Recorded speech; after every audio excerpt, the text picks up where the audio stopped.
Hi, I'm Em of M Doodles and Stuff. I'm mainly on TikTok doing influencer baby name predictions and baby name consultations, and this here is a series I call Doodle Talk, where I talk about whatever I want to for as long as I want to, and you guys are hopefully multitasking as you sort of listen. Maybe you're doing laundry or a craft project. I talk slower on here than I do on TikTok, partly for sanity, partly because I'm sick again. If you want the chaotic TikTok-like experience, you can put it up to 1.5 speed and it'll get you there. So every time I do a doodle talk, I end with a doodle prompt because I love drawing. I love doodle prompts in general. Give me one, I'll do it. And I just think it's really good to get off of our screens. Last time the doodle prompt was create a beautiful decor setup with the theme of an animal that you do not like. That was a fun one. So I said it could be like a front porch setup, mantle, centerpiece, general room design, whatever. Oh, because what we had talked about last time was Turtle Creek Lane interior design, and I just really don't think turtles are the vibe for her. I, for myself, did a doodle with a home decor setup with the theme of slugs, because I hate slugs. Slugs are disgusting.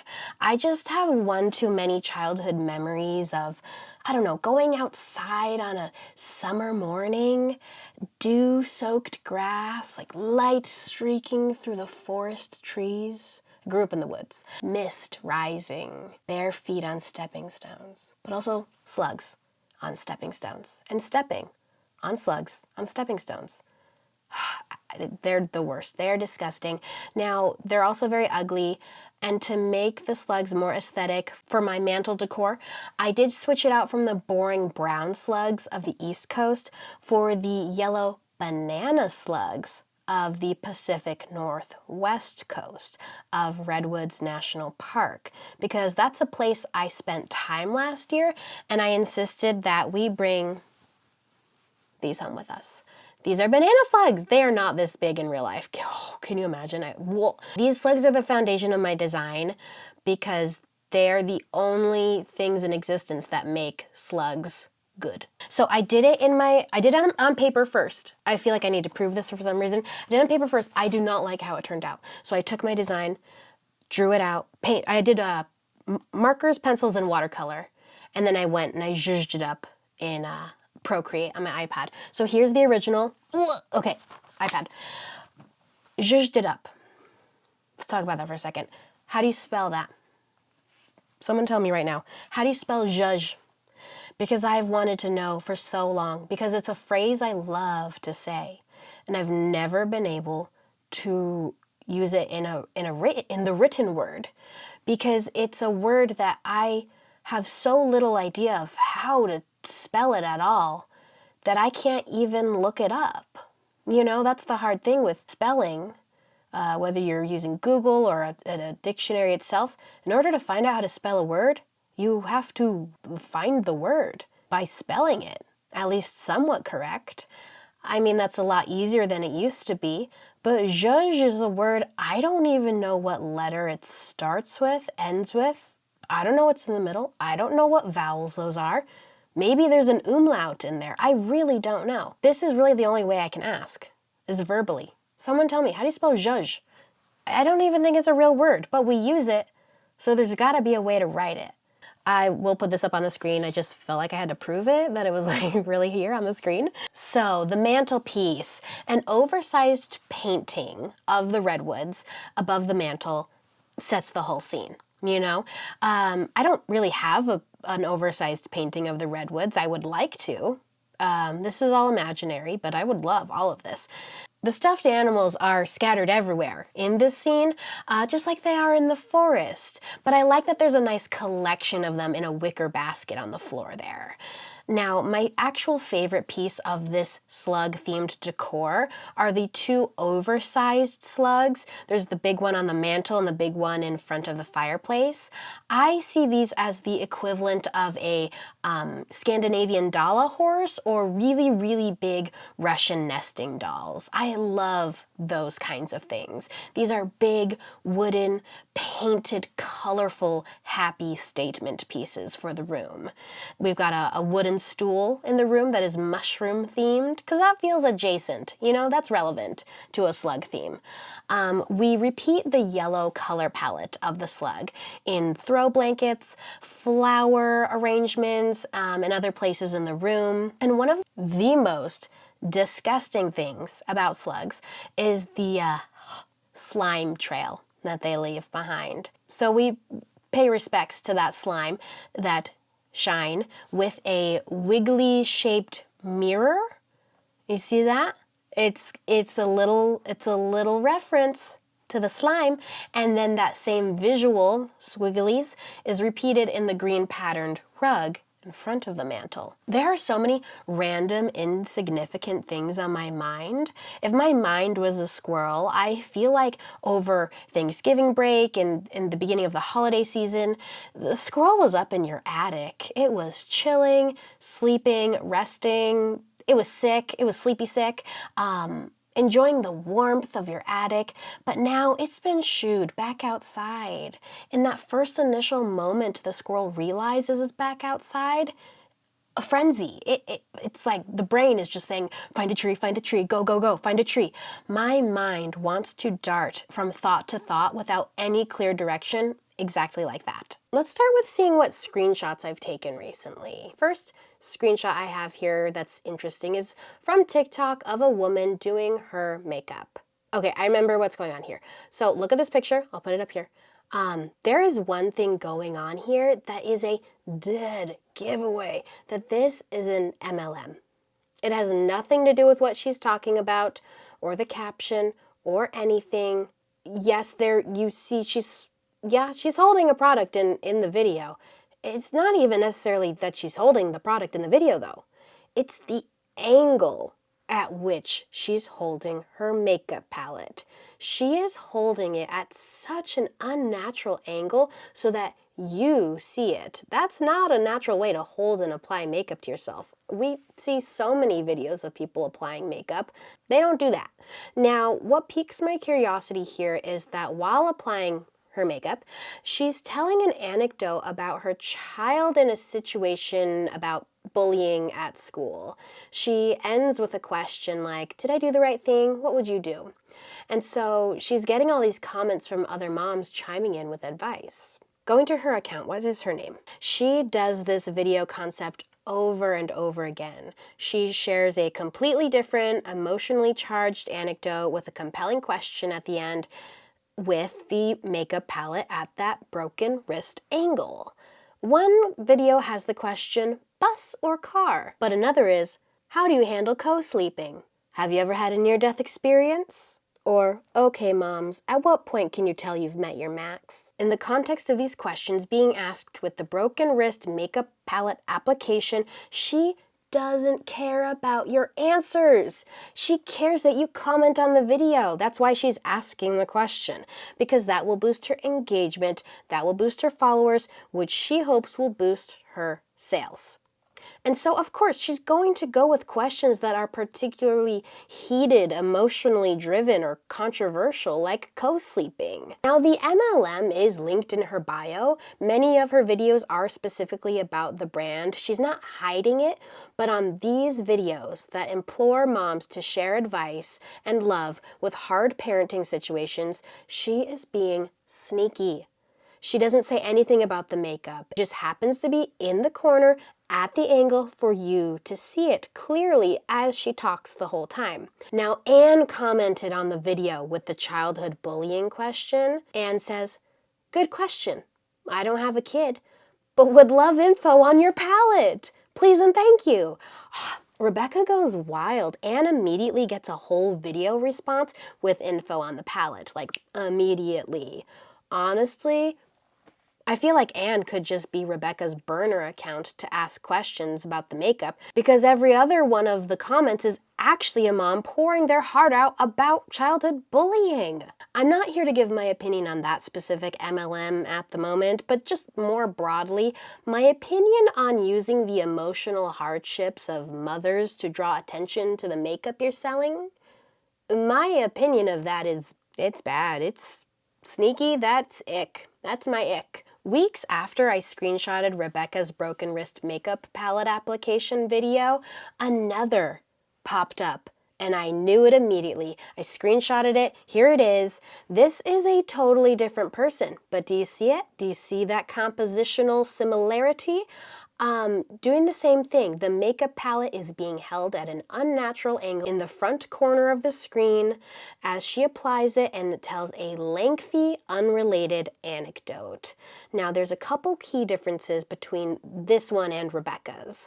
First, the success rate. This one does appear to be doing a lot better on TikTok. One of her broken wrist makeup application videos has 1.3 million views. And the second difference is the content of those unrelated anecdotes. Rather than childhood bullying or co-sleeping, what would you do type of videos, this is a screenshot as she shares stories about her job as a private investigator. First thing I gotta do is a little bit of my own PI work, because I'm tired of calling her this one, but she doesn't make it easy to find her own given first name, and I feel embarrassed calling her by the name of her account, which is Freedom Barbie, or on other platforms, Beauty in Freedom.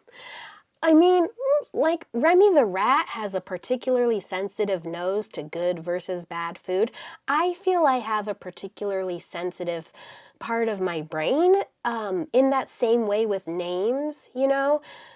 Freedom Barbie, ooh, that's rat poison, you know? So I had to go all the way through the links in her bio to find out her real name. First link was the classic get a free color match link. That is an MLM dead giveaway. Next link is her MLM website profile. Next is a Facebook group for her MLM VIP members, which that one is connected to her full first and last name. First name, Mackenzie. Just for fun, let's see what the other links are. Mackenzie's Instagram, Freedom Barbie, has just over 1,000 followers. Her tagline is makeup, beauty, private investigator, plus size. It's almost all about makeup, though there is one highlight bubble about liposuction alternatives for double chins. Now, her most recent post right now is PI related. She dropped her whole surveillance camera, like camcorder, into her Diet Coke. Shoot, Mackenzie. Now, this post has hashtags, including but not limited to hashtag private investigator, hashtag sleuth, hashtag private dick. What? I feel like that would lead to something really different on the web. Hashtag female PI, hashtag spy life, hashtag PI Barbie, and hashtag PI diva. I first clicked the one of most interest to me, hashtag PI diva, and Instagram tells me it has 20 posts, but quote, top posts from hashtag PI diva are currently hidden because the community has reported some content that may not meet Instagram's community guidelines. Uh-oh. As I read the group of hashtags, it did cross my mind in this that it seems like this female PI could be a plausible, like, role play situation. It could cross into the adult film realm really easily, so maybe it has. Let's try clicking hashtag PI Barbie. Okay, it's just like 3 posts of nonsense, including Mackenzie's. Okay, I tried PI Diva again, and now it does show me the posts, and they're also just nonsense. There's nothing of substance here. Let's move on to the next link, Freedom and Beauty. This must be Mackenzie's website. This one doesn't attach her name to it, but it does list her town and phone number. Now, if I type that phone number into Google, it leads me to her TikTok from August 6th. Mackenzie posted a broken wrist makeup application video with the caption, clown emoji, phone emoji. Text me at number for a custom shade match. This video has 16 likes and 0 comments. All right, back to links in bio. Next, it's the Freedom and Beauty YouTube channel. Okay, and let me tell you, this is actually the sneakiest thing Mackenzie's done so far. This is the only sneaky thing I've seen thus far. As soon as you click this link, it takes you to the YouTube screen that says, confirm subscription. Are you sure you want to subscribe to Freedom and Beauty? Which means she didn't just link her YouTube channel. She intentionally went in and copy and pasted the URL of the button that says subscribe.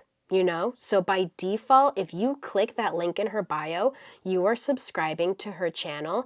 There's just that one little extra step that it confirms it before it happens for realsies.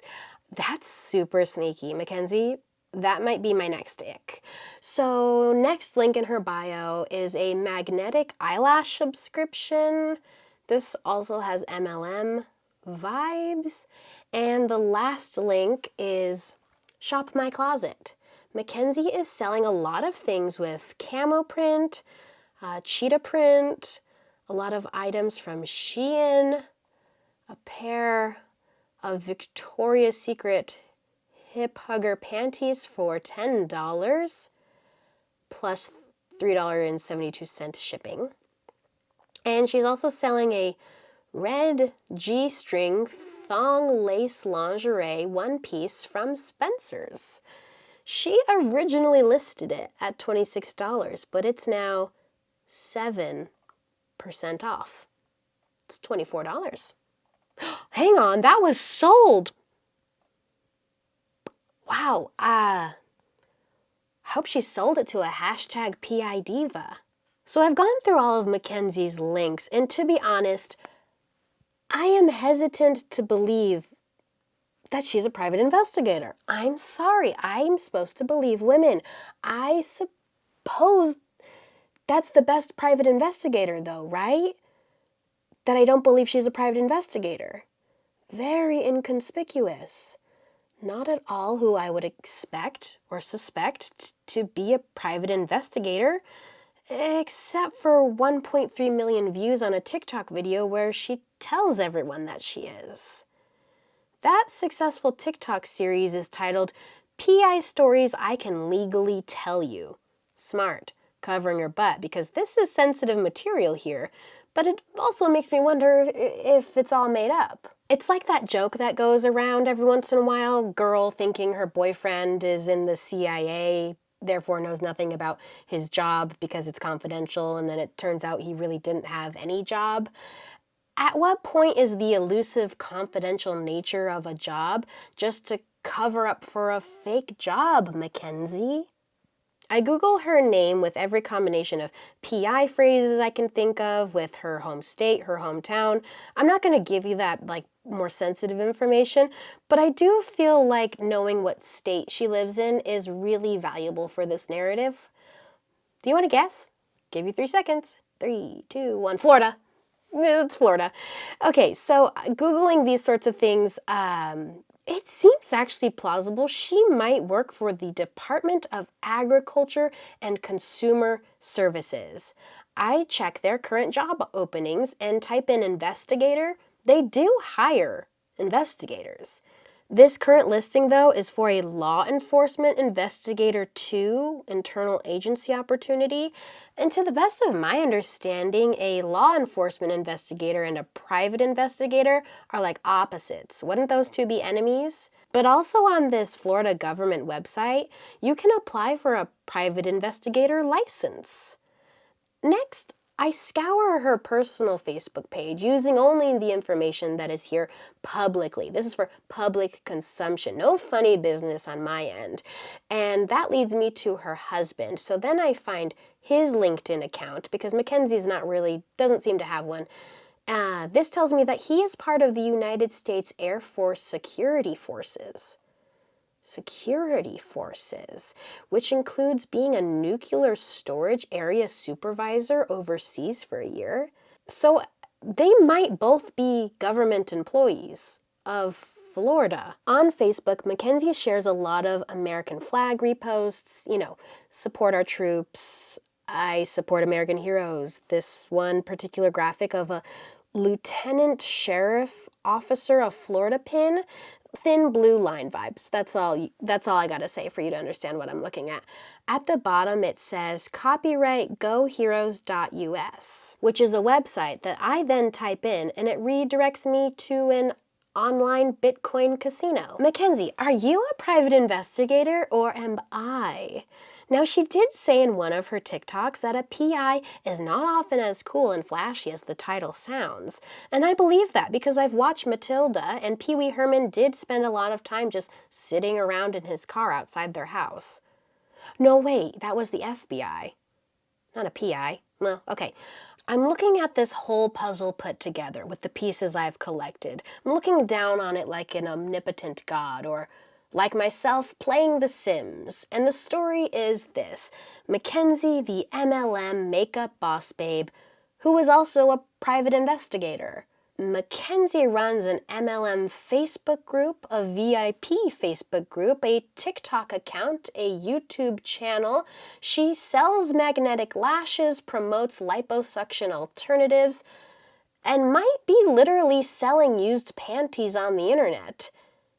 And she's a private investigator. Her husband is an Air Force guy, a security guy. She might be employed by the state government of Florida. Her account name is Freedom Barbie, and she lives in Florida. And she's a private investigator, or at the very least has the intel to tell compelling stories about such because of her spouse or her colleagues? Let's end our private investigation of this private investigator, our PI of this PI, our PP, with this. Violet asked on one of Mackenzie's TikTok, "Have you ever been compromised or found out?" And Mackenzie answered, "Oh yeah, so many times." She posts it all over the internet. Oh, Mackenzie, you have bewitched me body and soul. I'm doing something new and different, which is a paid promotion right here, but you don't even need to skip ahead like you're listening to a podcast you love and suddenly it's an advertisement for an ovulation app that's like 3 minutes long. No, I'm mentioning the book East Winds again by Rachel Ruckert because I did a Venn diagram TikTok about this, and it's worth mentioning again here because it truly... I'll put it right here. Venn diagram of truly all the things I already love talking about it, which is why I was willing to bring it in right here, right now. So the Venn diagram: existential travel, honeymoon content, and the female experience. Oh, that does kind of sound like the beginning of an ad for an ovulation app, but it's not. This is not, nope, this is a book. So if you take those three concept circles, then overlay all of them with Mormonism, the beautiful center spot of that incredibly specific blend is this book, East Winds. It's also worth mentioning that given all the MLM chatter I just made, that also deserves to be somewhere on this Venn diagram because notoriously most MLMs start in Utah by Mormons. Fun connection. Okay, Rachel's memoir is about being a Mormon bride going on an unconventional honeymoon, traveling around the world for a year, and how that experience impacted her view of the lofty ideal of marriage, the crushing expectations of being a Mormon bride, and how that impacted her own identity as a woman, as a wife, as a Mormon. Reading this, I keep thinking about how this idea of like lofty Mormon ideal connects to other things we've talked about, like the movement towards homesteading influencers. Remember that? Mormon brides becoming modern homesteaders could be part of that Venn diagram too. Rachel is awesome, and if you liked the books Educated, Wild, and Committed, there's a pretty good chance that this is a good fit for you. And it came out just last month, and it's available wherever books are sold. Now that's technically the end of the promotion, but again, I'm still like talking about similar stuff here. So we kind of went, where did we go? MLMs to Mormons, Mormon-y books. I'm going from books to TV. Yes, because TV. Movies, TV. What a confusing month I've had.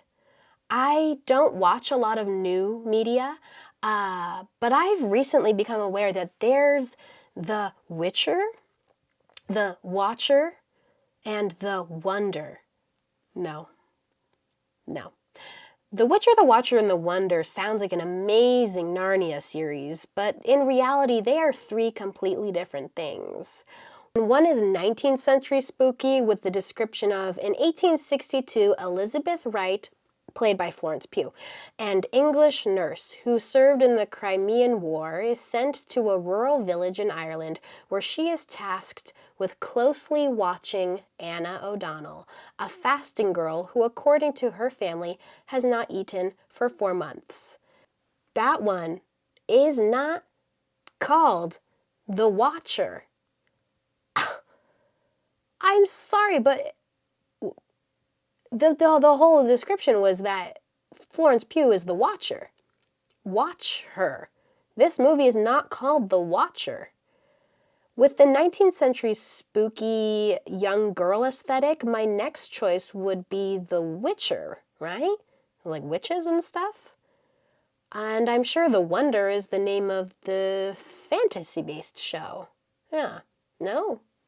Wrong on all accounts. These three pieces of media have been absolute brain soup in my mind. They are completely mixed together, and I'm just barely starting to differentiate the beef from the beans. The Wonder is the 19th century Florence Pugh spooky movie. It's a psychological thriller. I'm too scared to watch it, but aesthetically speaking, I'm really feeling it. You know, the era, the location, the outfits. The outfits are definitely crossing into Little Women territory here. I can't try watching the trailer again, but let's go to Google Images for a second. Oh no. Oh no. It is mixing images of this psychological spooky thriller of 2022 with 2017's movie called Wonder. The inspiring and heartwarming story of August Pullman, a boy with facial deformities. No, you type in The Wonder movie and it looks like August Pullman is perhaps part of Florence Pugh's psychological thriller. Oh, both movies got their names from their books. So you can't like copyright a word in the dictionary like wonder. No one's done anything wrong, but that is rough. That is rough.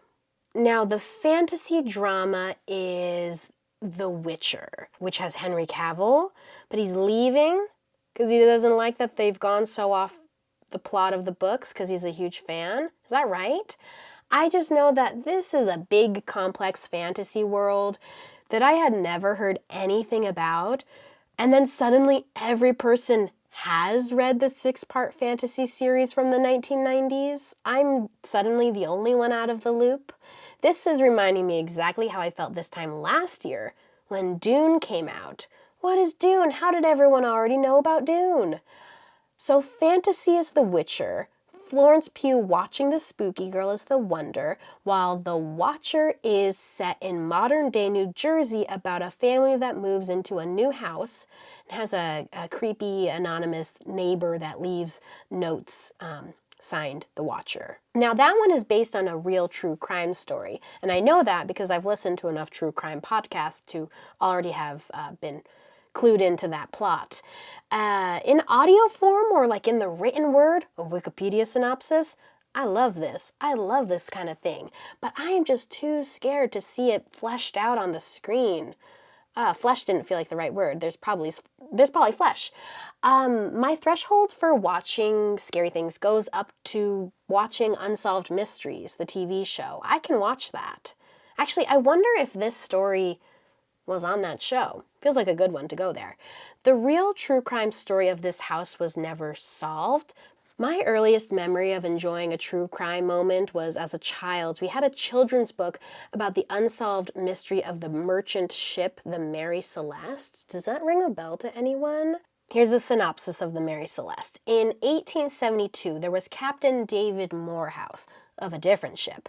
He saw the Mary Celeste ship out on the ocean and was like, that's super weird. They left New York 8 days before us. They should already be out in Italy.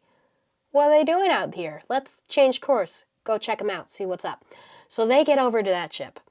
No one's up on deck of the Mary Celeste. They cannot find any people on the Mary Celeste. Morehouse sends a group of his ship to climb up on deck.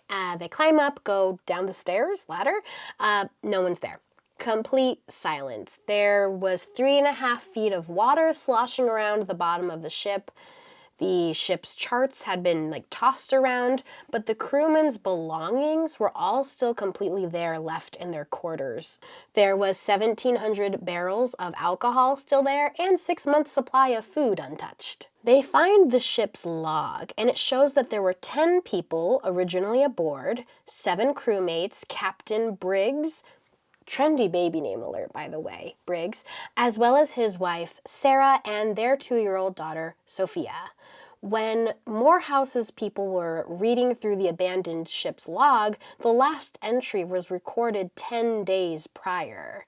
This ship's single lifeboat was missing, and no one has ever figured out what happened. Where'd they go? Nothing. They just disappeared. Looking at this Smithsonian article, the minor detail I find particularly tragic is mentioning interviews done with the descendants of Arthur Briggs. You're like, who's Arthur Briggs? Arthur?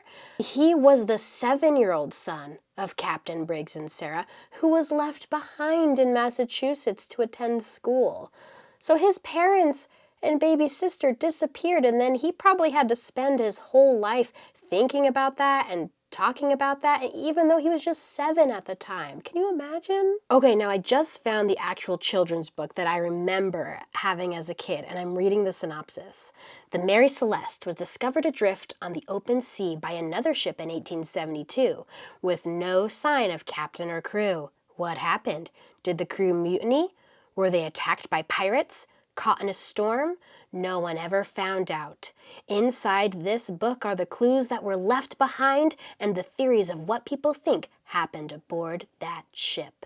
Become a detective, study the clues, and see if you can help solve this chilling mystery from history. First, I just put this in my Amazon cart. Second, was this my segue to playing Nancy Drew games? I thought the book was just telling the story of the mystery. I don't remember this interactive element of solving the mystery as the reader. Now, if you aren't familiar, these Nancy Drew games, I've mentioned them from time to time. Big fan. They essentially follow the plots of Nancy Drew books and or new plots where you as Nancy get to solve mysteries. It's the kind of game where you get to walk around and explore different places. You'll open doors and drawers, unless it's locked, talk to suspects, collect stuff, solve puzzles and riddles. It's fantastic. Nancy is truly the hashtag private investigator diva. To me, the peak of Nancy Drew computer game era was maybe 2003 to 2005, just to give you a reference if you're feeling lost or missing out. Imagine a Nancy Drew computer game set in 1872 where Nancy climbs aboard an abandoned ship drifting through the Atlantic. Oh, that'd be so fun. She's going down below deck into the captain's quarters, rummaging around the belongings of the crew, probably uses a compass she found. Oh, that would be so fun for me as a self-proclaimed braid girl, a lover of 19th century American history. Ellis Island, Oregon Trail, old ship mysteries totally fits in there for me. This is essentially the idea of Nancy Drew combining with that Magic Treehouse series. Do you remember those? Kids going back in time to big historic events. Especially because I would personally say the most compelling book in that series was Tonight on the Titanic. I wonder if that book came out before or after the Titanic movie of the 90s. Let's check. After. Movie was released December 1997. The children's book came out in March of 1999. So they were riding on the coattails, but I get it. It's how do we teach children about the Titanic without showing them boobs? A lot of parents were probably asking for that. Okay, so it's either Nancy Drew goes back in time like Magic Treehouse, or can we get a derivative of the computer game series where instead of Nancy Drew, the gameplay is through the character of the woman who would have been her great-great-grandmother? That's fun. What would her name be? Okay, yeah, I want to think about that. It would have to travel up the paternal line because her last name would still have to be Drew for continuity, you know? In the Nancy Drew books, it's only ever her dad, Carson, that's talked about or involved in any way, so it makes sense to take the narrative up that side of the family tree. Is her mom dead? Assume yes. Last name would still have to be Drew. First name, I feel like it should also start with an N, you know, to keep the connection to Nancy Drew as strong as possible. So let's go to the Social Security Administration.gov page to the earliest year of data, 1880. That's perfect for our needs. 1880 girl names that start with N. Highest on the list is Nellie at spot 17. Spot 56 is Nora, and that's a great option if this computer game is meant to feel 19th century old-timey and be appealing to young players of today. There's a lot of 10-year-old Noras on the cusp of needing her interactive Nancy Drew games when they absolutely find no interest in team sports. Also, per my Little Women influencer discussion, Noras are more likely to be born into homesteader aesthetic families. Those families will be anti-video game, anti-computer game, but feel like a mystery-solving 19th century game centered around real events in history with a female protagonist might be the only game they let Nora play. There are not many N names here. I've actually consistently struggled with N names my entire time as a baby name consultant. The next one here on the list is Nancy. Nettie, Nanny, Norma. That's a little too old for my taste. No, I really do think we need to go with spot 56, Nora. Nora Drew. She is the great-great-grandmother of Nancy Drew, yet also feels like that could be a name that is the great-granddaughter of Nancy Drew. Oh, that's a fun storyline. Yes, the game intros with elderly Nancy Drew talking to her great-granddaughter, Nora, about the ancestor for which she was named, who was the first mystery-solving woman in the Drew family. That's really good. It's really good. It feels fresh and contemporary to appeal to young players, then pulls them back into history. The intro to the game feels like the intro to The Princess Bride, you know? Starts in modern day, then pulls back. Or perhaps even more iconically, the movie Rock-a-Doodle, a 1991 animated film about Elvis portrayed by a cartoon rooster. Did the same plot setup for the opening and closing sequences. I really don't like movies that blend animation and real cinematography. That might actually be my biggest ick. I know there's a big misconception about that trend right now, like what is an ick? It seems a lot of people just see ick equals pet peeve. Some people say ick, it has to be somehow like sexually charged. I think an ick, it just has to, you have to dislike it so much that you shudder. I think that counts. And for me, movies that blend cartoon and real camera work, just that's absolutely it for me. That's in the uncanny valley. I only saw Space Jam one time in my life against my will. It was in middle school during gym class when it was raining outside, but the gym itself was being renovated. I hated it so deeply, and not only because I'm so uninterested in team sports. I don't really know what the movie's about. I just can't get on board with the real and cartoon combo. Ooh, ick. Okay, looking at the Wikipedia page of all the Nancy Drew, her interactive games, that's the company. We need to decide the title of this game on the Mary Celeste Abandoned Ship. The very first game I ever played was Nancy Drew: The Final Scene, which took place in an old theater that was about to be demolished, and that will always be a significant memory in my mind because the absolute shock of the final sequence when Nancy finds her friend locked inside this very tight space of like an old-fashioned furnace moments before the building gets knocked down, it was terrifying. And then the very next Nancy Drew game I played was Nancy Drew: The Secret of the Scarlet Hand. And that's when I realized my fear tolerance really low. That one is in a museum with like Mayan and Aztec artifacts. My younger sister did most of the gameplay while I watched. If there's an underground tunnel, I'm out. Basement? No. Tiny, dark, enclosed space inside a Mayan ruin in which we become trapped? No, thank you. I will watch.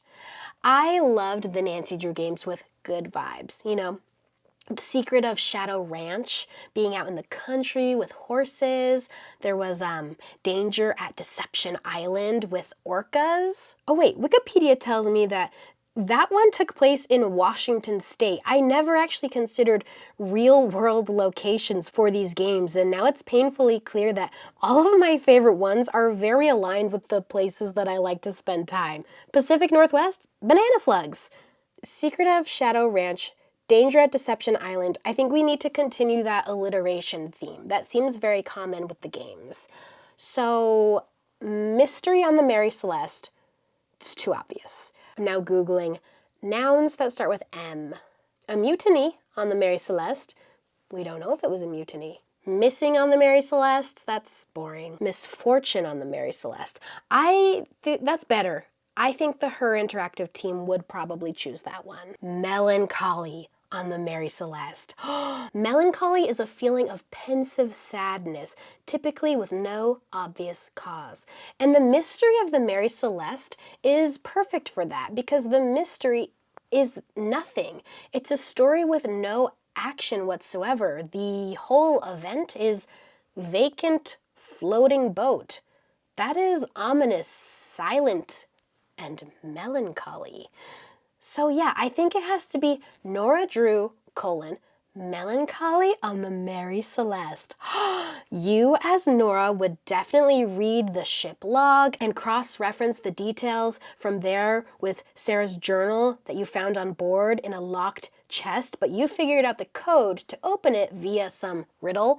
You're always semi-learning useful skills in these games. I think in this one you would learn something about astronomy, like using the night sky as a map. Sailor knots, nautical flags. I feel like there's probably already a Nancy Drew game that does that, but now it's an abandoned ship. But there's got to be characters that you talk to, characters with signature catchphrases they say every single time you say goodbye to them. There's definitely Captain David Morehouse, the one from the other ship, some members of his crew, nearby pirates, who are definitely getting the heat of the blame when Nora shows up. They seem like the most likely culprit, which means it's not them, right? Oh, this definitely happens in another Nancy Drew game, but it really has to be here too. There has to be a parrot on board, a talking parrot on the Mary Celeste that was left behind. The gibberish phrases that the parrot repeats, extremely helpful clues. You probably have to go down to the galley, the kitchen area, and prepare a very specific treat for the parrot in order for it to talk to you. But the water levels in the boat are rising. Get the treat right or risk your life. Oh, this is so good. I can very clearly imagine the vibes of the gameplay, but I'm struggling more with coming up with the plot. Nancy Drew games don't typically have, or do they ever have someone die in them? I don't think so. I'd rather not have that be the conclusion of this mystery. I'd like to think that Nora Drew, she charts the stars, learns maps, deciphers the gibberish from the parrot, and determines that the 10 people all went out onto the lifeboat heading towards a specific remote island somewhere a number of miles away. Nora then uses her knowledge of sailor knots and nautical flags to bring the Mary Celeste back to working order, back to life, and steers the ship that way and finds the lifeboat with still living people on it, floating aimlessly and disoriented from an unexpected storm the night that the ship left. But why did the 10 people all leave on the lifeboat towards the remote island? It's kind of like the foundation of the whole plot. This is not my strength. Tell me if you have a compelling plot point in mind to fill that gap. It's kind of really important. I'm stumped. Just don't say smallpox. Feels like a cop-out. Wow, I can't put into words how badly I want this game to be real. I want to be on that vacant ship immersed in the Her interactive style gameplay so badly. Honestly, I feel like Nancy Drew games to an extent have run their course. You know, how many have there been? 33. The last one was released in 2019, but according to my sister, the production of that last one was delayed over and over and over again, and they totally changed the gameplay, and the financial situation of the brand is like questionable. I think if Her Interactive wants to keep the brand afloat, pun, we gotta shake things up. Lean into the millennial craving for nostalgia-based history. American Girl dolls, Magic Treehouse series, the Dear America series, plus the current millennial passion of true crime, plus feminism, plus STEM, females making female-focused video games for the rising generation. Check, check, check. If they hone specifically into the lifetime of this fictional Nora Drew in the second half of the 19th century, that's also the era of Sherlock Holmes.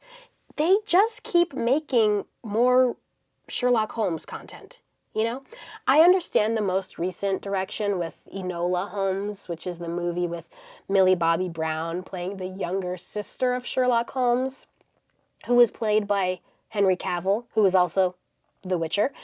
It's all about the little sister's adventures, and Sherlock is just a side character, but they really said, make sure we get the absolute hottest man in Hollywood. He's not just a side character, he is a side piece. I understand the feminist direction of Enola Holmes. I do. I really understand it. And also, just yesterday, I was listening to a podcast that had an advertisement for an app, not an ovulation app, but a game called June's Journey. And okay, this is not an ad, by the way. This is the tagline. Relax with a story of romance, intrigue, and mystery in this glamorous hidden objects game straight from the roaring 20s. So we've created fictional sisters named Enola from famous detectives of the 1880s. We now have kitschy little detectives named June from the 1920s. The 2020s have Mackenzie, and we're not sure if she's making it up. Why are we sleeping on the most iconic female detective of all time? Nancy Drew. Yes, they tried to give her a resurgence in the past, like with the Emma Roberts movie in 2007, but nothing has really stuck yet. And I talked about this with my sister, and we really feel like it seems reasonable to see a Nancy Drew TV show presented similarly to the new Sabrina and, don't hate me, Riverdale. Riverdale is the modernization of the characters from the Archie comics, which entered print in 1941. The first Nancy Drew book was 1930. We could see a TV show that's set in the modern day, but feels very retro, like Sabrina. Or I'm just very open to the idea of it being set in the 1930s, or the 1940s, or the 1950s. I'd love that. I'd even take the 1960s, early 70s, sure. I'll take it. Nancy Drew books were being produced in every single one of those decades, so take your pick. Just imagine the TV show potential. Ned, the loyal boyfriend, the Hardy Boys are there as like the bad boys, and there's a lot of sexual tension because they're really hot and really bad, but Ned is so good and wholesome and loyal, it's hard to know who to root for. We know Nancy has high standards and she's not going to cheat on Ned, but we actually kind of hope she does, you know? And for certain, Bess and George, finally out of the closet. Okay, look at the screen right here. This is who I'm casting for Nancy Drew. I follow this girl on Instagram. She's this very, very, very pretty retro fashion girl in Utah. Her name is Hannah Ruth Zander. She's got the role. If I'm casting. I mean, look at these pictures. This is our Nancy with red hair. She's essentially a crossover between the Sabrina actress and the Big Eyes actress from the chess show. You know what I'm talking about. Hang on. I'm still on the Wikipedia page of all the Nancy Drew computer games, and there's one single game listed here that says it was canceled. A game that never, ever came to be.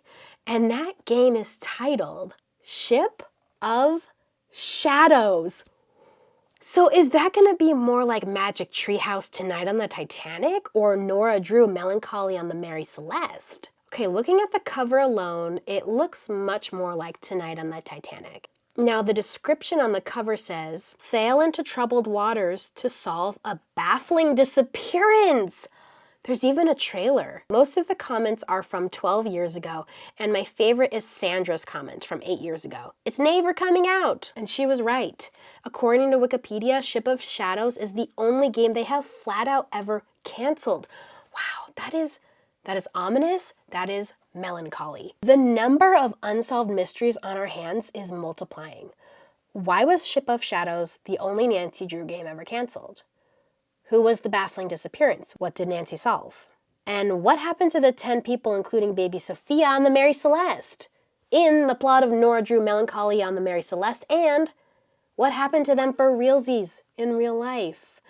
The Mary Celeste launched from New York, and 7-year-old Arthur stayed behind in Massachusetts, and the very last letter that Sarah, his mother, wrote before departing on the Mary Celeste was to her mother-in-law, saying, "Tell Arthur I make great dependence on the letters I shall get from him, and I will try to remember anything that happens on the voyage which he would be pleased to hear." I'm looking at their family tree ancestry data online.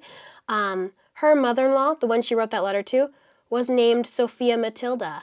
And their sweet 2-year-old on board with them was Sophia Matilda. See, I love this stuff. Do you think anyone has taken the time to acknowledge that sweet little 2-year-old Sophia, who's just like a blip of a footnote in the story of this unsolved mystery? Do you think anyone has noticed that she was named after her granny? Her granny who would ultimately be tasked with telling young Arthur that little Sophia Matilda was lost at sea with his mom and his dad. Especially in true crime, we focus on the drama. You know, the gruesome, scary, mystery, newsworthy parts of the story. Wait. I'm deciding if this is a rabbit hole that I want to go down or not. Okay, short version. I will always recommend the podcast You're Wrong About for shining nuanced light on big moments in history. It's not true crime centered. I just happened to listen to 2 recently, having to do with cannibalism in both stories. For all of my fellow Braid girls, Oregon Trail lovers, one of those episodes was the Donner Party. And what this podcast so clearly brings to light is that if there's a story about hardships that leads to cannibalism, there is so much more to be said in that about the perseverance and the humanity of those people. You know, they resorted to something so unfathomable because their only other option was to let themselves die. And they didn't die.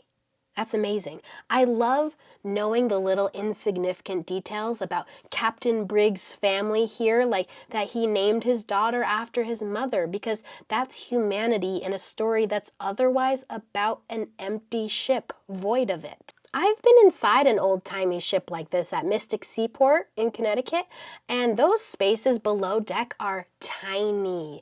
Where did Sophia take her naps? Not to go all Rebecca with the broken wrist makeup application, but did Sophia co-sleep tucked in between Captain Briggs and Sarah? Was it cozy? Was it stressful having a toddler on board? What do you do for diapers? Who got up with her if she cried at night? Did she get to see the stars when she was up on deck? Was she learning to walk? Was the deck safe for a toddler to walk on? And since Arthur lived well into adulthood, how vividly did he remember getting the news from Granny Sophia that his family was missing? How long were they considered missing before declared dead? Was there a hum of hope in the back of his mind for some time? Or his whole lifetime? Now, Arthur's father went missing on the Mary Celeste at age 37. When Arthur himself was age 48, himself married, do you know what news would have hit his Massachusetts hometown? The sinking of the Titanic. And I just want to know, did that news feel different to him than the others around him that day? What did his wife, Margaret, say to him getting into bed that night? TLDR, I want history told by women. And if I can't get that, can I at least get a fictional woman named Nora Drew to solve a few of my questions? All of this occupies so much of my brain. Mysteries, ships, clues, 19th century, braids, boats, the Donner Party. witches, wonders, watchers. Now I got an ad for a new movie trailer. Sorry, TV show. $18.99. Just on the cusp of my century of choice. I'm listening. I hear you. The poster shows me it's a ship out on the ocean, looking quite mysterious. The one-sentence synopsis says, passengers on an immigrant ship traveling to the new continent. Pause. Already interested because this is the Kirsten American Girl doll origin story. Unpause. Get caught in a mysterious riddle when they find a second vessel adrift on the open sea. Second vessel adrift on the open sea. Are you serious? That's the Mary Celeste. This feels like it's for me. This came out like 3 weeks, a month ago. I feel so excited. Is this going to scratch the itch I have for my Nora Drew game? Answer no. It's not, because it's too scary. It's too scary. I need my mystery content to stay at the level of, that 2002 book, Magic Treehouse, Nancy Drew computer games, pushing it, honestly, for me. This $18.99 show looks too scary for me, in like a creepy way, supernatural, like, I don't know, cult stuff, alchemy, witches. I just know this is not going to work for me, and I'm so sad, but I know I'm thoroughly going to enjoy reading the Wikipedia synopsis in depth, or convincing my sister to watch it so that she could tell me in great detail everything that happens. I just can't see it. If you watch it, let me know. I always end Doodle Talk with a doodle prompt, encouraging you to get off your devices and use your brain in some creative way. So let's stretch your creativity. The prompt for today, oh, this is fun. Okay, create your own depiction of Detective Nora Drew at a real-life historical event of your choosing. I'm so excited. I might do this like as soon as I stop recording. That could align with her 19th century lifetime that I've established, but it doesn't have to. Do whatever you want. She might time travel. Totally your call. All right, have fun. Bye.